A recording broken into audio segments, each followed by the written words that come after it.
शनि भगवान की जय हो। शनि भगवान की जय हो। शनि प्रदोष व्रत कथा के अनुसार प्राचीन काल में एक नगर में सेठ थे। सेठ जी के घर में हर प्रकार की सुख सुविधा थी, लेकिन संतान नहीं होने के कारण सेठ और सेठानी हमेशा दुखी रहते थे।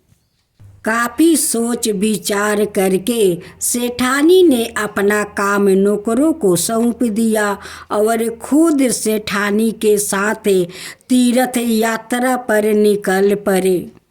अपने नगर से बाहर निकलने पर उन्हें एक साधु मिले जो ध्यान मगन बैठे थे। सेठ जी ने सोचा क्यों ना साधु से आशीर्वाद लेकर आगे की यात्रा किया जाए। सेठ और सेठानी साधु के निकट बैठ गए। साधु ने जब आंखें खोली तो उन्हें गाता हुआ कि सेठ और सेठानी काफी समय से आशीर्वाद की परीक्षा में बैठे हैं। साधु ने सेठ और सेठानी से कहा कि मैं तुम्हारा दुख जानता हूँ। तुम शनि प्रदोष व्रत करो, इससे तुम्हें संतान सुख प्राप्त होगा। साधु ने सेठ और सेठानी से प्रदोष व्रत करने को कहा कि विधि भी बताई और शंकर भगवान की नियम वंदना बताई। हे रुद्रदेव शिव नमस्कार, हे शिव शंकर जग गुरु नमस्कार, हे नीलकंठ सूर्य नमस्कार, शीश मौली चंद्र सुख नमस्कार, हे उमाकांत सुधि नमस्कार। शीश मौली चंद्र सुख नमस्कार, हे उमाकांत सुधि नमस्कार।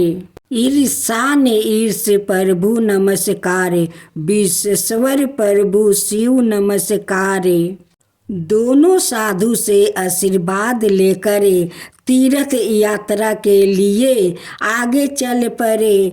तीर्थ यात्रा से लौटने के बाद सेठ और सेठानी ने मिलकर शनि प्रदोष व्रत किया, जिसके प्रभाव से उनके घर एक सुंदर पुत्र का जन्म हुआ और खुशियों से उनका जीवन भर गया। माँ काली का उत्पन्न होने की कथा। जय माँ काली, जय माँ काली। जगत जननी माँ अम्बे ने राक्षसों का संहार करने के लिए माँ काली का विकराल रूप धारण किया था। उनके इस रूप के पीछे शास्त्रों में बहुत सारी कथाएं प्रचलित है और पुराणों में भी इनका विख्यान मिलता है। आइए जाने माँ का भयानक और ममता माई स्वरूप की कथा। दारुक नाम का राक्षस ने ब्रह्मा जी को प्रसन्न करने के लिए कड़ी तपस्या की। उससे प्रसन्न होकर ब्रह्मा जी ने उसे वरदान दिया कि उसकी मृत्यु के केवल महिला के हाथों से होगी, अन्य कोई भी उसे मार नहीं पाएगा।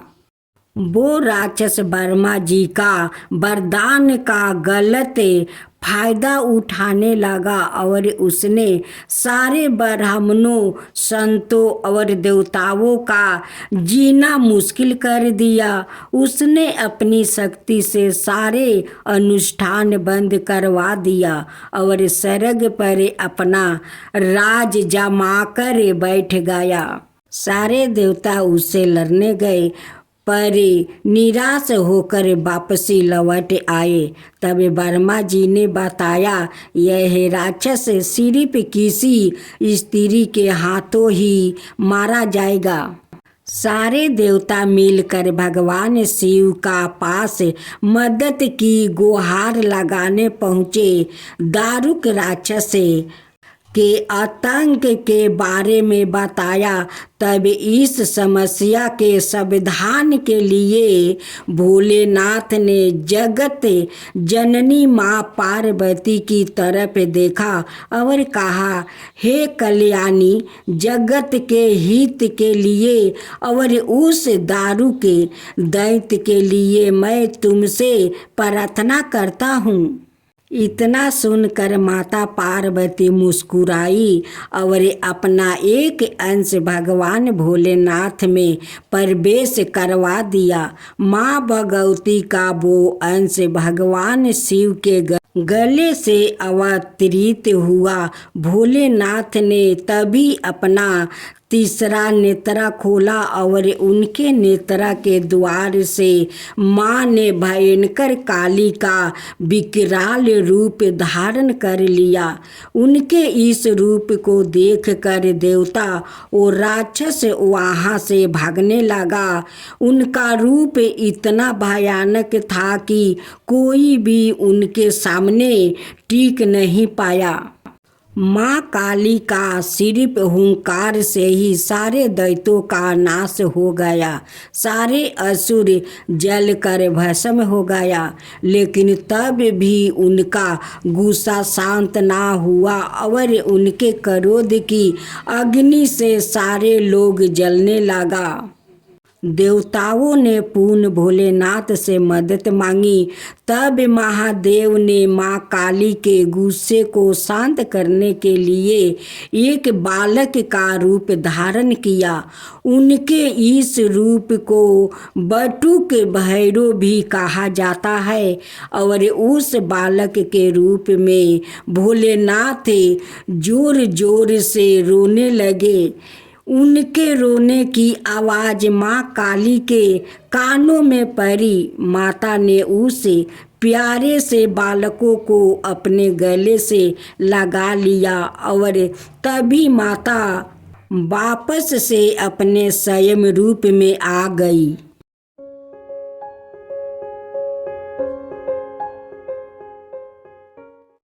आज सुने कामदा एकादशी व्रत कथा।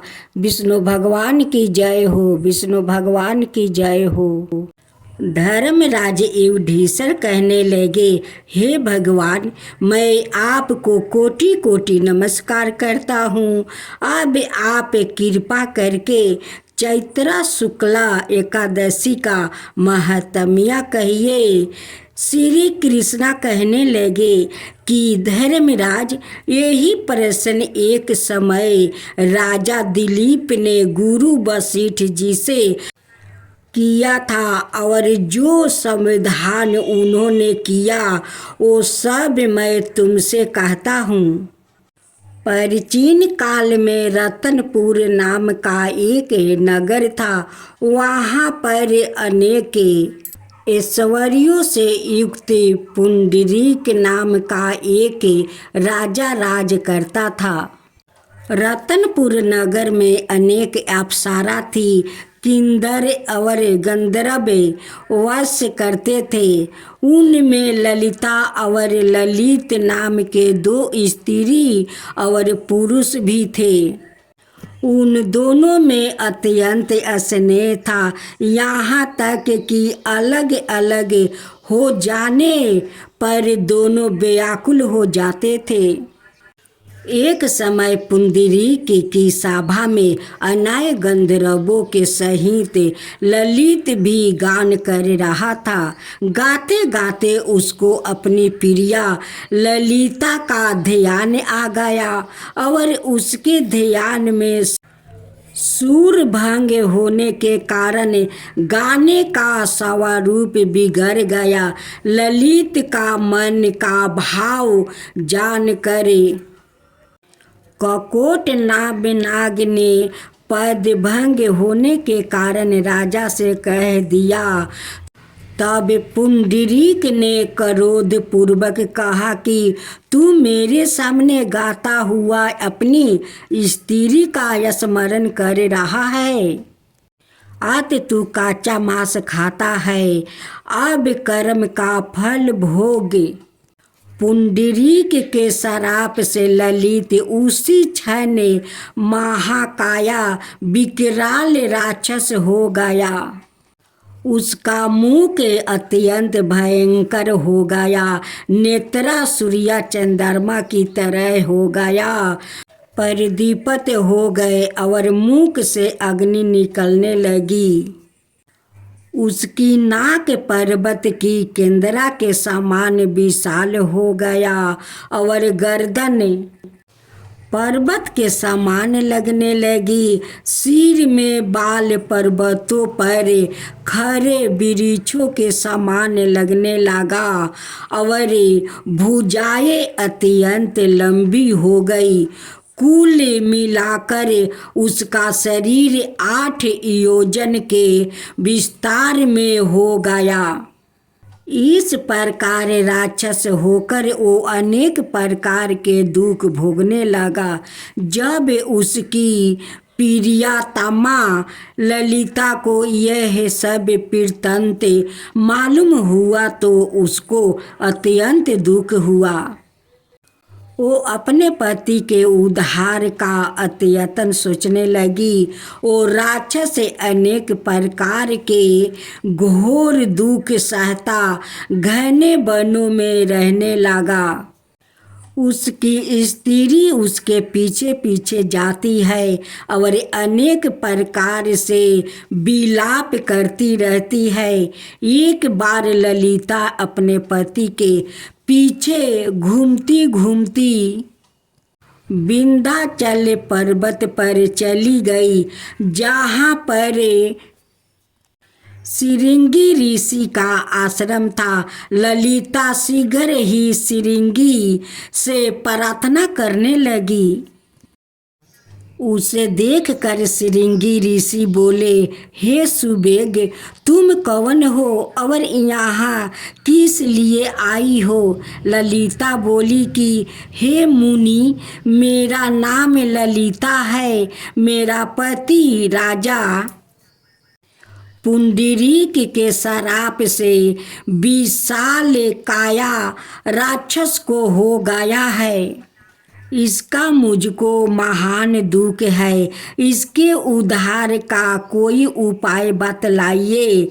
सिरिंगी ऋषि बोले, हे गंधर्व कन्या, अब चैत्रा शुक्ला एकादशी आने वाली है, जिसका नाम कामदा एकादशी है। उसका व्रत करने से मनुष्य के सब कार्य सिद्ध होते हैं।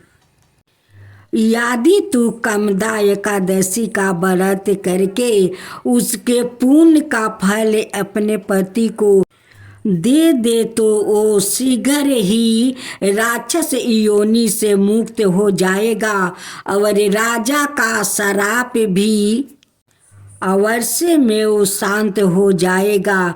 मुनि के ऐसे वचन सुनकर ललिता ने चैत्रा शुक्ला एकादशी आने पर उसका व्रत किया और द्वादशी को ब्राह्मणों के सामने अपने व्रत का फल अपने पति को देती हुई भगवान से इस प्रकार प्रार्थना करने लगी, हे प्रभु, मैंने जो यह व्रत किया है इसका फल मेरा पति देव को प्राप्त हो, जिससे वो राक्षस योनि से मुक्त हो जाए।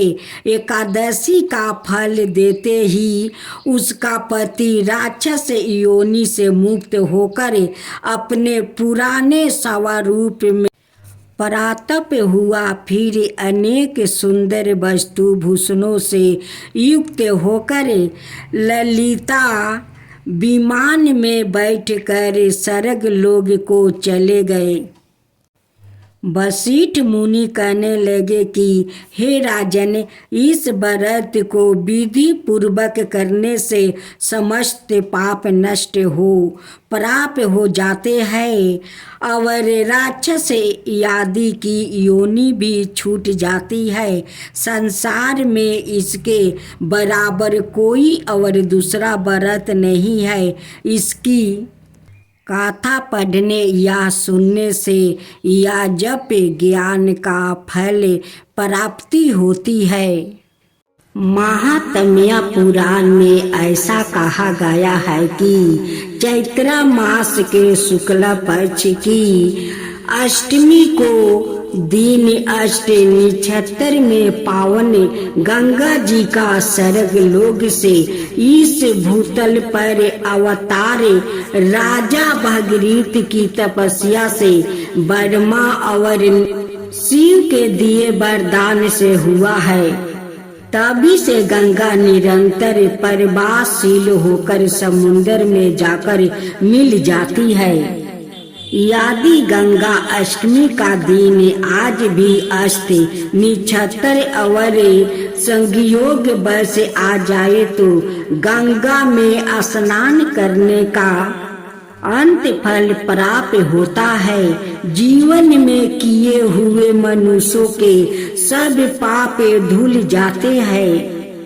यूं भी गंगा स्नान का काफी महात्म्य शास्त्रों में बताया गया है, क्योंकि इसका जल सर्वथा बेकार रहती है। विकार नाशक और परम पावन माना गया है। गंगा को माता की पदवी दी गई है। इसका जल अमृत के समान गुणकारी माना जाता है। भविष्य पुराण में लिखा है कि जो मनुष्य इस पर्व के दिन गंगा के पानी में खारा होकर 10 बार गंगा स्तोत्र पाता है, जो कोई गंगा स्तोत्र को श्रद्धा और विश्वास के साथ पढ़ता या सुनता है, वो शरीर वाणी और चित्त से होने वाले 10 तरह के पापों से मुक्त हो जाते हैं। इसलिए इस तिथि को अष्टमी कहते हैं। इन 10 प्रकार के पापों से जीव हिंसा, ताप, संताप, गौ गुरु और देवताओं का अपमान, काल सर्प ग्रह योगी, मातु पितु दोष, अंतकरण की मिलनता, मन वचन कर्म फल, अपराध, भूत प्रेत बाधा और विष्णु दुष्ट प्रभाव गिने जाते हैं।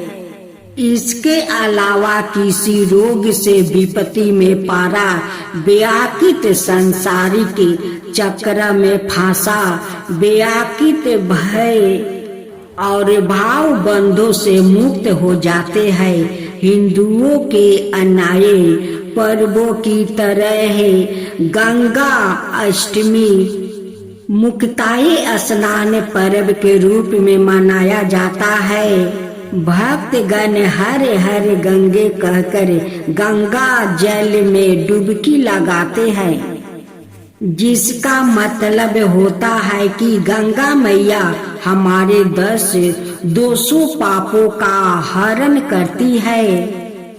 पूजन विधि विधान या पर्व चैत्र मास के शुक्ल पक्ष की अष्टमी को गंगा जल में स्नान करके मनाया जाता है।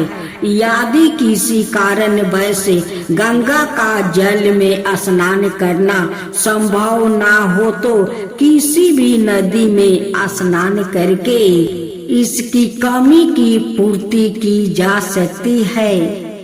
आम तौर पर समनाए भक्तगण अपने घर में ही स्नान करते समय गंगा जल की कुछ बूंद डालकर उसे ही गंगा जल मान कर स्नान कर लेते हैं। स्नान के दौरान गंगा जी की मंत्र ओम नमो भगवती हिली हिली मिली मिली गंगे माँ पवाए पवाए स्वाहा भक्ति पूर्वक मन में उच्चारण करे। इस दिन गंगा का पूजन गौरी का पूजन के समान ही करने का विधान है। दीप जलाकर गंगा के जल में प्रवाहित करना पुण्य परंपरा मानी जाती है। जब दीप मलाए गंगा जल में बहती है तो ऐसा लगता है कि मानो आकाश के तारे धरती पर उतर आया है।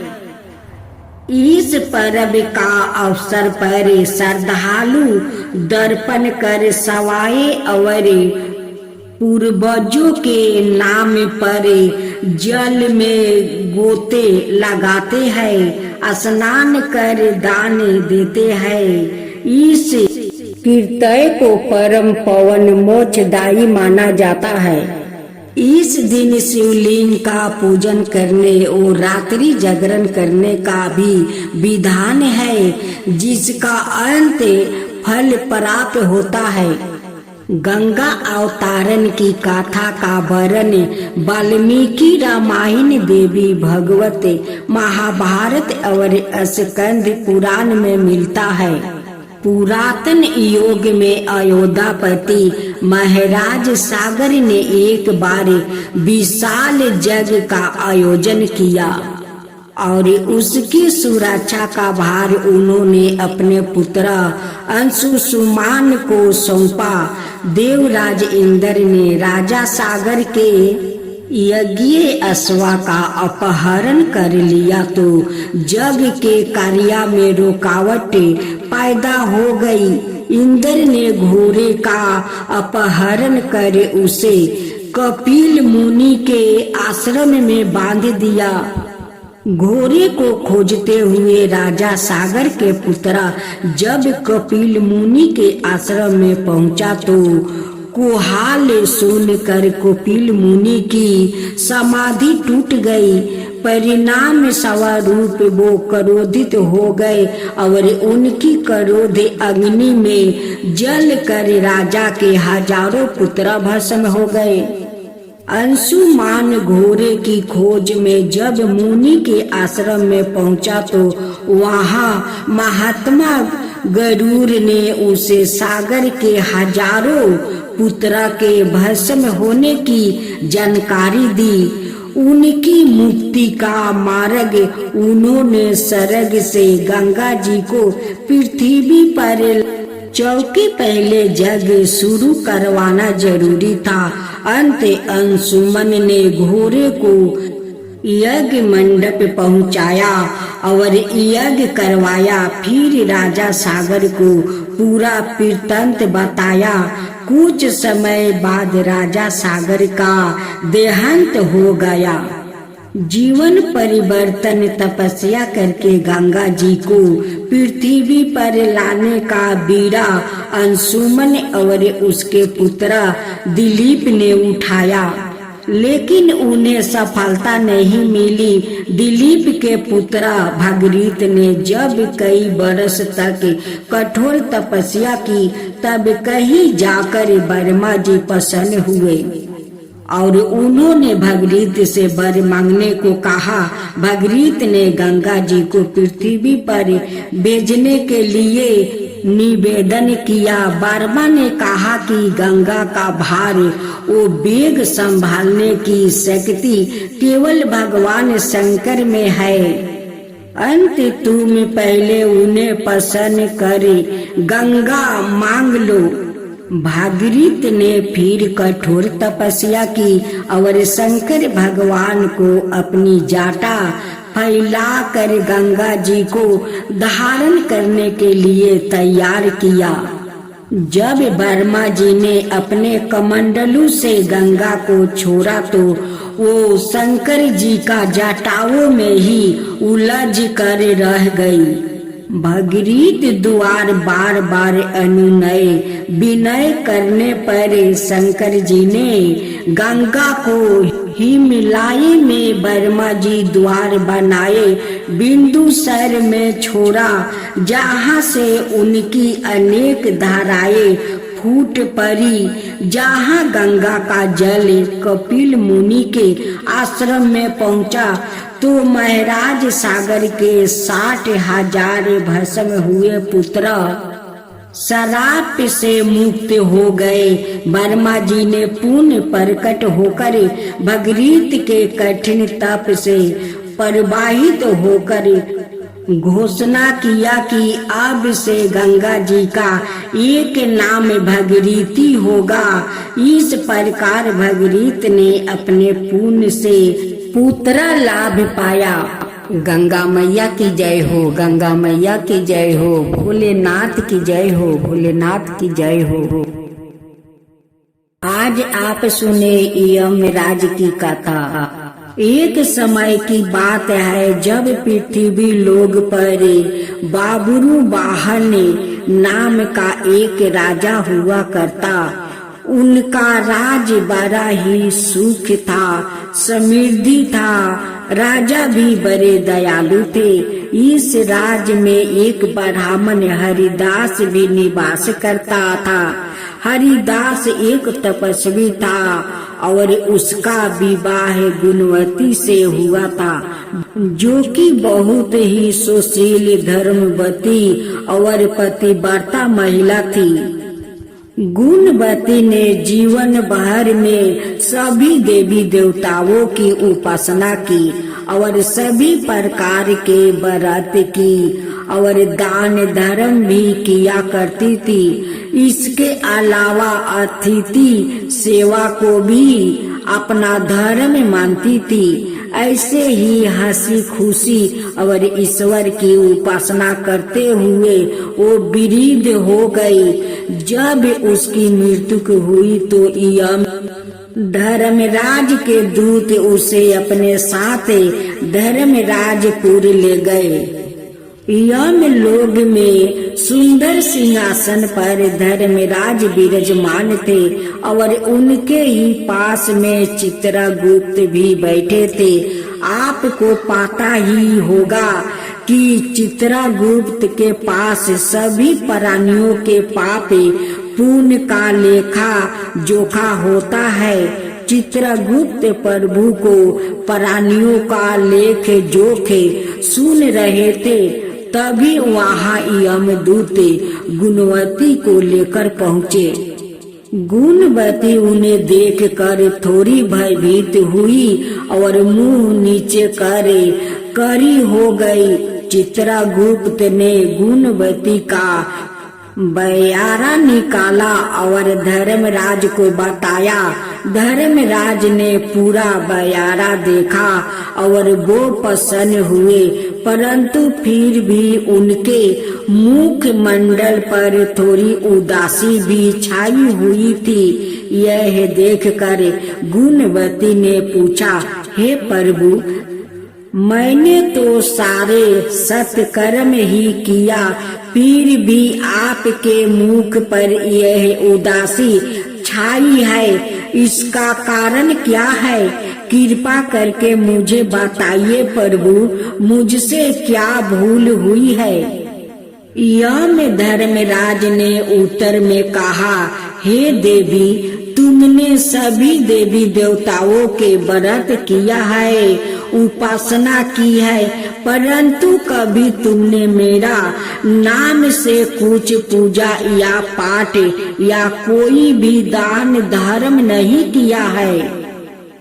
धर्मराज की यह बात सुनते ही गुणवती क्षमा याचना करने लगी और कहने लगी, हे प्रभु, मुझे आपकी उपासना के बारे में कुछ ज्ञात नहीं है। मैं नहीं जानती आपकी उपासना कैसे करते हैं। कृपा करके मुझे वो उपाय बताइए प्रभु, जिससे कि सभी मनुष्य आपकी कृपा के पात्र बन सके। यह सुनकर गुणवती ने धर्मराज जी से क्षमा याचना की और कहा कि मैं आपकी उपासना नहीं जानती थी। कृपा करके वो उपाय बताइए जिससे सभी मनुष्य आपकी कृपा के पात्र बन सके। मैं आपके मुख से आपकी भक्ति का मार्ग सुनना चाहती हूँ और मेरी यह इच्छा है कि मृत्युक लोग के धरती पर वापस जाकर आपकी भक्ति करूं और सभी लोग को भी इसके बारे में बताऊं। धर्मराज जी ने उसकी मिनती सुनकर बताया, जिस दिन सूर्यदेव उत्तरायण में प्रवेश करते हैं यानी कि मकर संक्रांति के दिन मेरी पूजा शुरू करना चाहिए और उस दिन से लेकर पूरे 1 बरस तक मेरी पूजा करते हुए गाथा सुनना चाहिए और एक दिन भी पूजा या गाथा नहीं छूटनी चाहिए। साथ ही पूजा करने वाले व्यक्ति को धर्म के इन 10 नियमों का पालन करना चाहिए। धीरज रखना और संतोष रखना, अपने मन को बस में रखना और सभी को क्षमा करना। हे जमराज भगवान, जो आपका गाथा कहे, जो सुने, जो हुंकार भरे, उन सब का ऊपर कृपा करना। हे यमराज, सब के ऊपर कृपा करना। यमराज की जय हो, यमराज की जय हो।